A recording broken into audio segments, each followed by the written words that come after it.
বাগেরহাটের অযোধ্যা মঠ। বাগেরহাটের অযোধ্যা মঠ সপ্তদশ শতাব্দীতে নির্মিত একটি প্রাচীন হিন্দু প্রত্নতাত্ত্বিক নিদর্শন। এটি বাগেরহাট সদর উপজেলার বারুইপাড়া ইউনিয়নের কোদলা গ্রামে ভৈরব নদীর তীরে অবস্থিত। স্থানীয়ভাবে এটি অযোধ্যার মঠ বা কোদলার মঠ নামেও পরিচিত। অযোধ্যা বা কোদলা মঠের বিশেষ আকর্ষণীয় দিক হচ্ছে এর বাইরের অপূর্ব কারুকার্য সমৃদ্ধ অলঙ্করণ। বর্গাকার ভূমি ও চতুষ্কোণ বিশিষ্ট ভিতের উপর নির্মিত হয়েছে অনিন্দ্য সুন্দর এই মঠটি। এর উচ্চতা আনুমানিক 18.29 মিটার।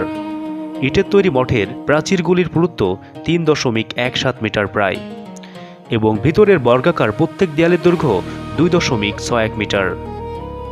মঠে প্রবেশের জন্য রয়েছে 3টি পথ। ধারণা করা হয় দক্ষিণ দিকের পথটি ছিল মূল ফটক, বাকি 2টি পথ রয়েছে পূর্ব ও পশ্চিম দিকে। মঠের ভিতরের অংশে রয়েছে 12 থেকে 13 ফুট পর্যন্ত লম্বা গম্বুজ। এই মঠটি কে নির্মাণ করেছেন তার কোনো সঠিক তথ্য পাওয়া যায়নি, তবে বিভিন্ন ওয়েবসাইটে বিভিন্ন তথ্য রয়েছে। কারো মতে এটি তৈরি করেন একজন ব্রাহ্মণ। এই মঠের নির্মাণ নিয়ে সবচেয়ে স্বীকৃত মত হল বারোভূঁইয়ার অন্যতম রাজা প্রতাপাদিত্যর উদ্যোগে তার গুরু অবিলম্ব সরস্বতীর স্মৃতিস্তম্ভরূপে মঠটি নির্মিত হয়। পোড়ামাটির অলঙ্করণে নির্মিত মধ্যযুগীয় এই মন্দিরটি বাংলার স্থাপত্য শিল্পের এক উজ্জ্বল নিদর্শন।